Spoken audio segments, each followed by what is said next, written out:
This lesson will focus on what a bibliography is and how to write a bibliography.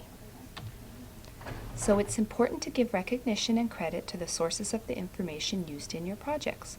When a person claims information that is not their own as their own, they are committing plagiarism, which is a serious academic offense.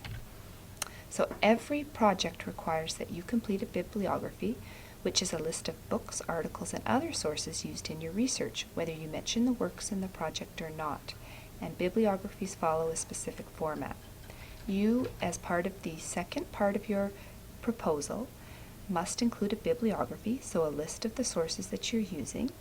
And then when you submit the final product, the final project, it also needs to be accompanied with a bibliography, okay?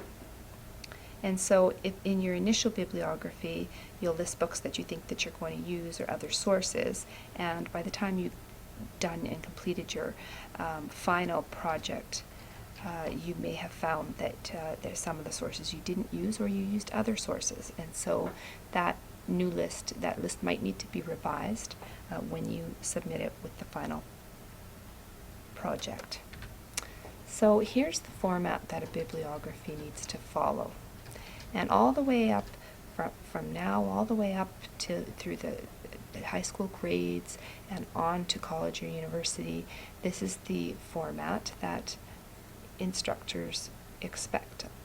So for each source, you have to begin, first of all, you would, for your final bibliography that you're going to submit with the project, it would be on a separate page, and the word bibliography would be centered at the top of that page.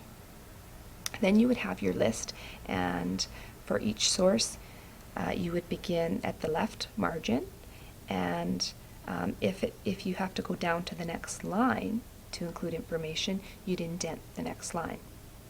So you have to italicize, that's the slanting, or underline titles of books, periodicals, and software, and article titles or shorter pieces of work like poems and short stories would be enclosed in quotation marks. You have to follow the punctuation exactly as it's provided, and I'll show you that on the next page.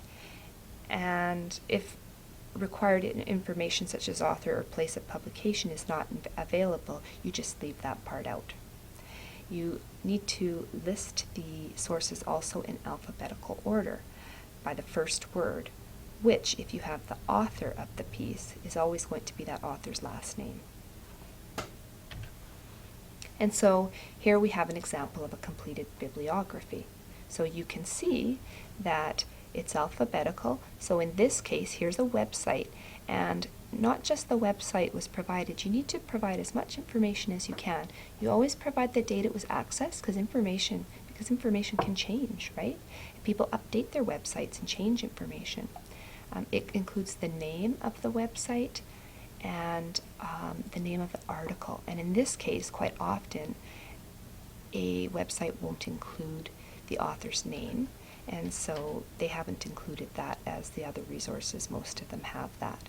But it is alphabetical, so the first entry here is Apollo, A, and you'll see this next one starts with a B and so forth. So always do it alphabetically. You'll also notice that the second line was indented 5 spaces. If you push your tab key once, that will take you over 5 spaces, okay?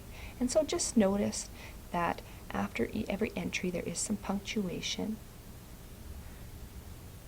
All right, and so if you have a book with one author, you'd follow this format. You'd start with the author's last name, then their first name, followed by a period. And you'll see that I've included that here. There's the period. You'd provide the title of the book, and really when hand printing, you'd underline. When typing, you'd use italics, which is this slanting, okay? And that's followed by a period. Then you'd have the city of publication, which has a colon at the end, the publisher, and the date of publication. And you find most of that information, if it's in a book, would be on the bottom of one of the first few pages there before the piece really starts. And so this is what it looks like. And I've already gone over what an internet or online source would look like.